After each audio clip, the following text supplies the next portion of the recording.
Good morning and welcome to our thought for the week today.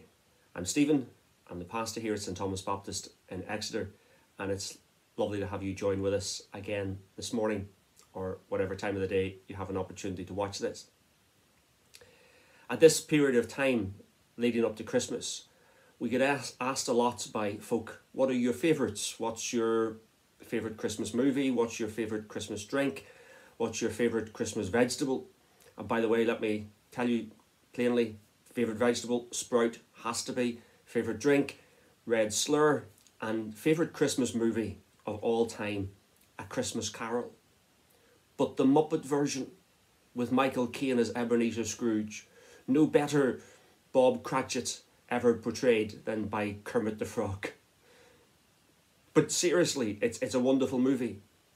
And in Charles Dickens's book, A Christmas Carol, the tale of the life of Ebenezer Scrooge, who, by the way, was visited by his old business partner, Jacob Marley, and the spirits of Christmas past, present, and yet to come.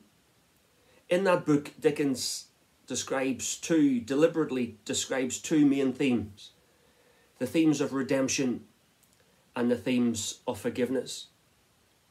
When the story was published at Christmas in 1843, it became so popular by the end of 1844, it was on its 13th edition.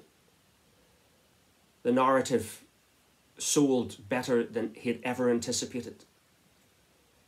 And at the end of the story, we find Scrooge, sorry for ruining the plot line, but you've had a while to read it, I'm sure, since it's been published so long.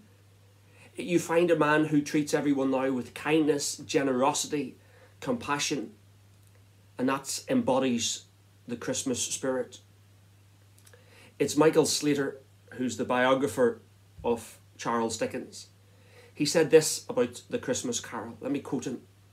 "It was intended to open its reader's heart towards those who were struggling to survive on the lower rungs of the economic ladder, and to encourage practical benevolence.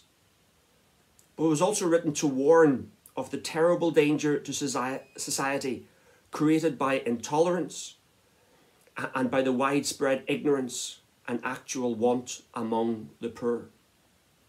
Dickens's motives were good. He wanted to help those less privileged, and he thought by highlighting the poor and their need, it could only do good. A few years ago, there was another movie depicting the life of Charles Dickens, and the title was given this: The Man Who Invented Christmas. But actually, it wasn't the man who invented Christmas. The real Christmas story was planned in eternity.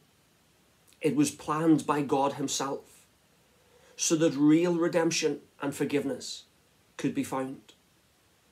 Although Charles Dickens was greatly influenced by the Bible, we live today with the danger of getting what is man-made and what is tradition mixed up with the real Christmas story. We forget the real reason for the season. The real Christmas narrative tells us this. Matthew 1:22 and 23. "All this took place to fulfill what the Lord had said through the prophet, that the virgin will be with child and will give birth to a son, and they will call him Emmanuel, which means God with us." Did you notice? Not God made us by the way he did, or God thinks of us by the way he does, or God even above us by the way he is, but God with us. And because God is with us, and because God came himself into this world, everything radically changed. John Piper describes Emmanuel this way: because Emmanuel came, the final blood is shed, the debt is paid, forgiveness is purchased, God's wrath is removed, adoption is secured, the future is sure, and joy is great. All that is because God came. And he just didn't come to be with us. Go back a few verses in the reading of Matthew chapter 1 and verse 20.